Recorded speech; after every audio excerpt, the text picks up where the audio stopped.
गुन्हे शाखा युनिट 3 कल्याण यांनी मोठी कारवाई करत एका सराईत गुन्हेगाराला अटक केली असून त्याच्या घरातून मोठ्या प्रमाणात अवैध अग्निशस्त्र, घातक हत्यारे आणि बनावट नोटांचा साठा जप्त करण्यात आलाय।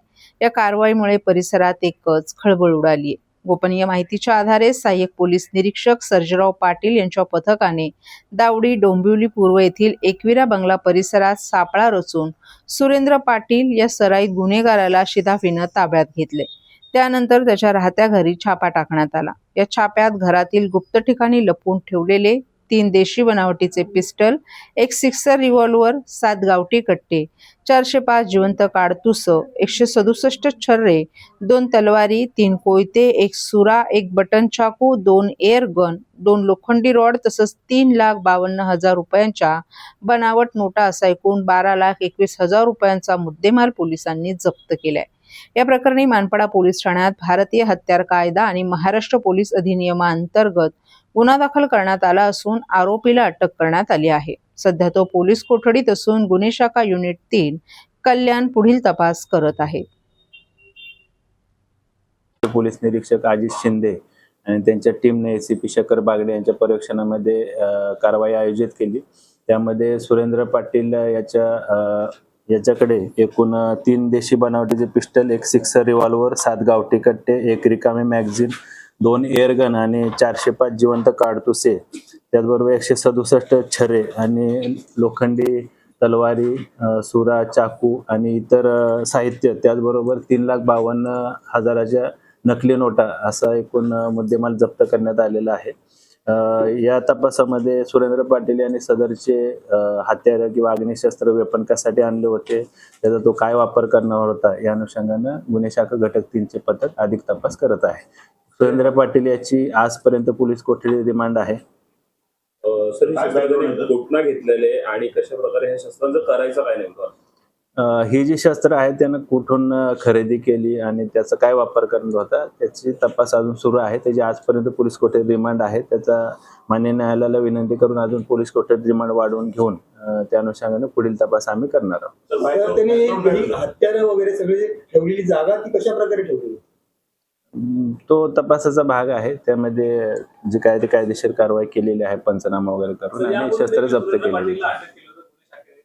यापूर्वी त्याच्यावर आता पुन्हा त्याला अटक केलेली आहे, परंतु या दरम्यान कालावधीमध्ये पाहिलं तर नकली नोटा असतील किंवा रिव्हॉल्वर घेऊन शस्त्र घेऊन त्याच्या इंस्टाग्रामवरती ज्या रील्स आहेत त्या तो वारंवार पोस्टच करत होता। कायद्याचा धाक कुठे त्याला उरला नाहीये का? यापूर्वी सुरेंद्र पाटील याच्यावर एकूण 12 वेगवेगळे गुन्हे दाखल आहेत। शरीराविरुद्धचे असतील किंवा आर्म ऍक्ट प्रमाणे, शस्त्र अधिनियम प्रमाणे गुन्हे दाखल आहेत। त्याचबरोबर बलात्काराचे किंवा विनयभंगाचे सुद्धा गुन्हे दाखल आहेत। त्याच्यावर योग्य ते आम्ही प्रतिबंधक कारवाई करणार आहोत। त्यामध्ये अजून काही आरोपी असल्याची शक्यता आहे का, ज्यांच्याकडे शस्त्रसाठा मिळू शकतो किंवा काही रक्कम मिळू शकते असं काही? या शस्त्र खरेदीमध्ये किंवा शस्त्राचा वापर करण्यामध्ये त्याच्या सोबत अजून कोणी त्याचे साथीदार होते का, सहकारी होते का, त्या अनुषंगाने देखील गुन्हे शाखा घटक 3 चे पथक तपास करत आहे। तर अशा प्रकारच्या रील स्टारला इन्फ्लुएन्स होऊन सध्याची तरुण पिढी कुठेतरी भटकते। काय पालकांना, मुलांना आव्हान मेसेज असेल जे रील स्टार अशा प्रकारे खोट्या बंदुकी किंवा पैशांच्या याच्यावर एक वेगळ्या वर्णावर जाताना पाहायला मिळतात? मी या प्रेसच्या निमित्तानं आवाहन करतो की जे कोणी नागरिक आहेत, पीडित नागरिक आहेत, ज्यांची सुरेंद्र पाटील याच्या विरुद्ध काही तक्रार आहे, कारण सुरेंद्र पाटीलच्या विरुद्ध यापूर्वी गुन्हे दाखल आहेत, ज्यांची काही तक्रार असेल त्यांनी गुन्हे शाखेकडे संपर्क करावा। धन्यवाद। भाजप आमदार निरंजन डावखरे यांनी ठाणे महानगरपालिकेचे आयुक्त सौरभ राव यांची भेट घेत विविध महत्त्वपूर्ण विषयांवर सविस्तर चर्चा केली। या बैठकीत कामगारांचे हक्क, विकास कामं आणि पुनर्वसन प्रकल्पात बाधित झालेल्या कुटुंबियांसंदर्भात आढावा घेण्यात आला। विशेषतः कोपरी विभागातील सॅटिस प्रकल्पामुळे बाधित झालेल्या कुटुंबियांच्या पुनर्वसनासंदर्भात आमदारांनी ठाम मागणी केली की त्यांना त्यांच्या मूळ परिसराजवळच घरं उपलब्ध करून दिली जावेत, अशी त्यांनी मागणी केली। तसंच नवी मुंबईच्या धर्तीवर कंत्राटी कामगारांना कायम करण्याचा प्रस्ताव ठाणे महापालिकेच्या महासभेत सर्व नगरसेवकांनी एकमतानं पास करावा, अशी देखील त्यांनी मागणी केली। यावर आयुक्तांनी सकारात्मक प्रतिसाद दिला असून पुढील कार्यवाही लवकरच होईल असं स्पष्ट केले। सर्व विषयांवर सकारात्मक चर्चा होत असल्याचं आमदार निरंजन डावखरे यांनी सांगितलं। या बैठकीत गटनेते मुकेश मोकाशी, नगरसेवक भरत चव्हाण, संजय वाघोले, नारायण पवार तसंच इतर पदाधिकारी आणि कार्यकर्तेही मोठ्या संख्येने उपस्थित होते। 3 ते 4 विषय घेऊन सन्माननीय आयुक्त साहेबांबरोबर चर्चा झालेली आहे. त्याच्यामध्ये 47 लोक जे कोपरीमध्ये त्यांचं स्थलांतर करायचं आहे, त्यांचं बायोमेट्रिकची प्रक्रियाही पार पडते. आमचे ज्येष्ठ नगरसेवक सन्माननीय भरतजी चव्हाण आणि त्याचबरोबर आमचे ज्येष्ठ नगरसेवक दुसरे सन्माननीय वाघोले साहेब या गोष्टींचा पाठपुरावा करतच आहेत. आणि या लोकांना कुठेतरी दूर अशी घरं न देता जवळच त्यांना कोपरी भागामध्ये जर प्रामुख्याने घरं भेटली पाहिजेत, ही सगळ्यांची त्यांची मागणी आहे. आणि त्या दृष्टिकोनाने महानगरपालिकेने संवेदनशील पद्धतीमध्ये या संदर्भात बघून या लोकांना घरं उपलब्ध करून देण्याची मागणी ही आम्ही सगळ्यांनी केलेली आहे. आमचे गटनेते सन्माननीय मुकेशजी मोकाशी या बैठकीला उपस्थित होते. त्याचबरोबर संभाजी महाराजांचा पुतळा हा ठाण्यामध्ये झाला पाहिजे या संदर्भातली मागणी ही सकल मराठा समाजाची सातत्याने राहिलेली आहे. आणि त्याच्यामध्ये जागाही आयडेंटिफाय झालेली आहे. आमचे ज्येष्ठ या इकडे सामाजिक कार्यकर्ते, भारतीय जनता पार्टीचे पदाधिकारी, उपाध्यक्ष म्हणून ज्यांनी सातत्याने गेली 5 वर्ष भारतीय जनता पार्टीचं काम केलं, ते आमचे रमेशजी आमरे या गोष्टीचा सतत पाठपुरावा करत आहेत. तर जागा आयडेंटिफाय करून या संदर्भातली जी मागणी महानगरपालिकेकडनं राज्य शासनाकडे गेली पाहिजे या संदर्भातलाही पाठपुरावा या इकडे केलेला आहे.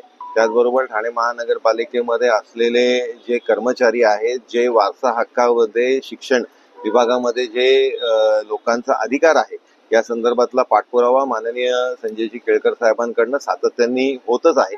त्या संदर्भातला या अधिवेशनामध्ये 97च्या अल्पकालीन चर्चेमध्ये मी हा विषय उपस्थित केला होता आणि त्याचाच एक फॉलोअप म्हणून या इकडे आज बैठक झाली. आणि त्या लोकांनाही न्याय मिळवून देण्याची भूमिका ही महानगरपालिकेने आणि आयुक्तांनी केलेली आहे. संबंधित विभागाच्या सर्व त्या तिकडे असलेल्या अधिकाऱ्यांना या संदर्भातले स्पष्ट आदेशही दिलेले आहेत.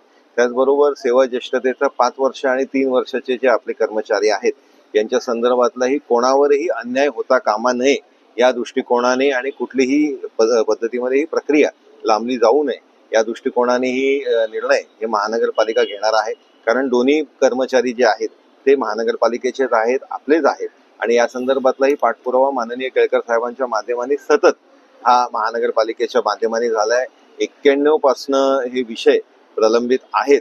तर या विषयासंदर्भातली भूमिका आणि या संदर्भातली निर्णय प्रक्रिया ही महानगरपालिकेने त्वरित घ्यावी आणि कुठल्याही कर्मचाऱ्यावरती अन्याय होता कामा नये या दृष्टिकोनाने निर्णय घ्यावा अशी मागणी आम्ही केलेली आहे. सर्व नागरिकांना आवाहन करण्यात येत आहे की सध्या डासांमार्फत पसरणाऱ्या डेंग्यू या आजाराचा प्रसार रोखण्यासाठी प्रत्येकाने पुढील प्रमाणे कार्यवाही करावी. डेंग्यू आजार एडिस इजिप्ती हा डास चावल्याने होतो.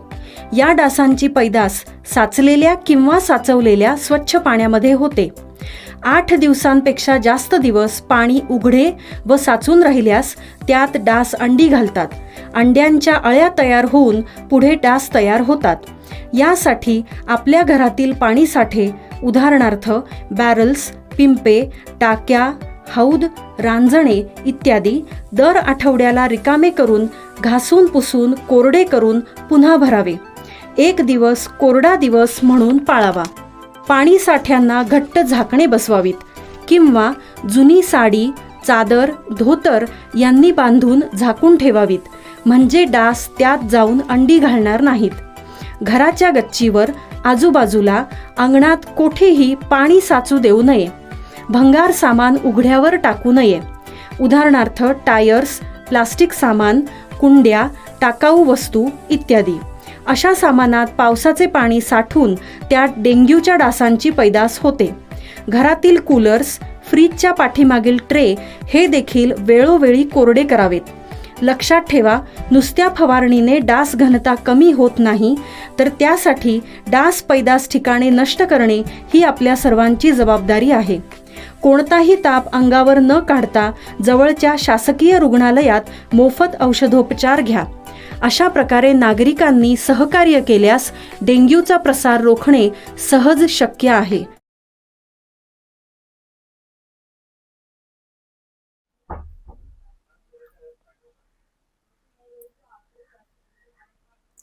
Cricket sports federation of India यांच्या वतीनं आयोजित करण्यात आलेल्या प्रेसिडेंट कप इंडिया या देशव्यापी टेनिस क्रिकेट स्पर्धेचा भव्य शुभारंभ काल ठाण्यातील दादोजी कोंडदेव स्टेडियम येथे मोठ्या दिमाखात पार पडला. या स्पर्धेचं उद्घाटन उपमुख्यमंत्री एकनाथ शिंदे आणि बॉलिवूडचे सुप्रसिद्ध अभिनेते सुपरस्टार सलमान खान यांच्या हस्ते करण्यात आलं.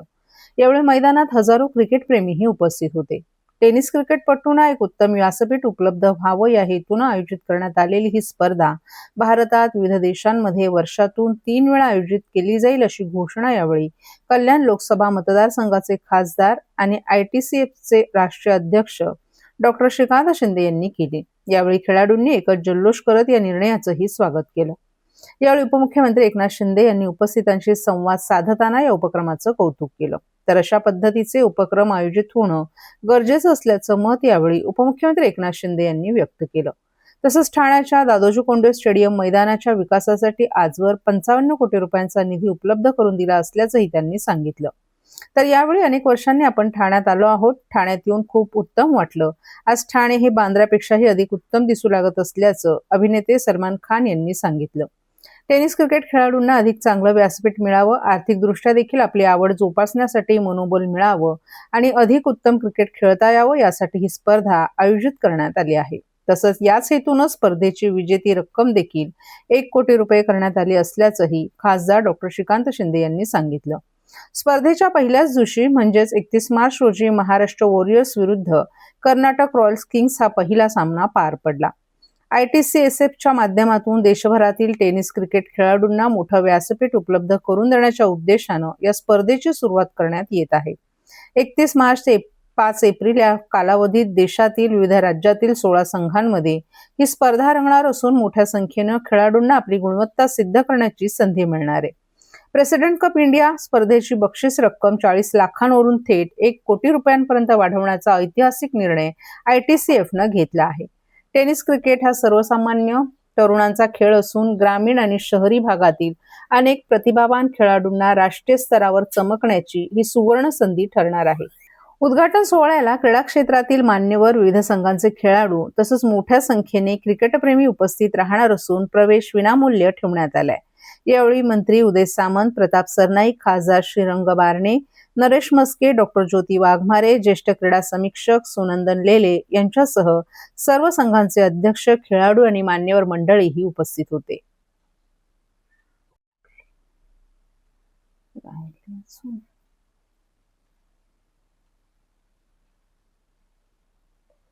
ठाणे शहरातील नागरिकांचा भविष्यातील प्रवास सुखकर व्हावा यासाठी मेट्रो आणि अंतर्गत वर्तुळाकार मेट्रो प्रकल्प उभारण्याची कामं सुरू आहेत. त्यापाठोपाठ आता शहरात लवकरच स्पॉट टॅक्सी प्रकल्प राबवला जाणार आहे. राज्याचे उपमुख्यमंत्री एकनाथ शिंदे यांनी ठाण्यात पत्रकारांशी बोलताना या प्रकल्पाबाबत माहिती दिली असून या प्रकल्पाचं लवकरच भूमिपूजन होणार असल्याचंही त्यांनी स्पष्ट केलंय.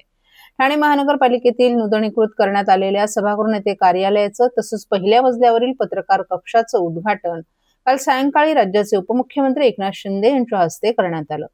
महापौर शर्मिला पिंपळकर यांच्या अध्यक्षतेखाली झालेल्या या कार्यक्रमास पालिका आयुक्त सौरभ राव, राज्यसभेच्या खासदार ज्योती वाघमारे, शिवसेना ठाणे जिल्हा महिला संघटक मीनाक्षी शिंदे, अतिरिक्त आयुक्त संदीप माळवी, प्रशांत रोडे, नगर अभियंता प्रशांत सोनाग्रा, ठाणे जिल्हा पत्रकार संघाचे अध्यक्ष संजय पितळे, ठाणे शहर दैनिक पत्रकार संघाचे अध्यक्ष आनंद कांबळे तसंच विविध वृत्तपत्रांचे आणि वृत्तवाहिन्यांचे प्रतिनिधी यांच्यासह महापालिकेचे अधिकारी आणि कर्मचारीही मोठ्या संख्येनं उपस्थित होते. पत्रकार कक्षाचं काम अल्पावधीत पूर्ण केल्याबद्दल उपमुख्यमंत्र्यांनी आयुक्त सौरभ राव यांचाही सत्कार केला.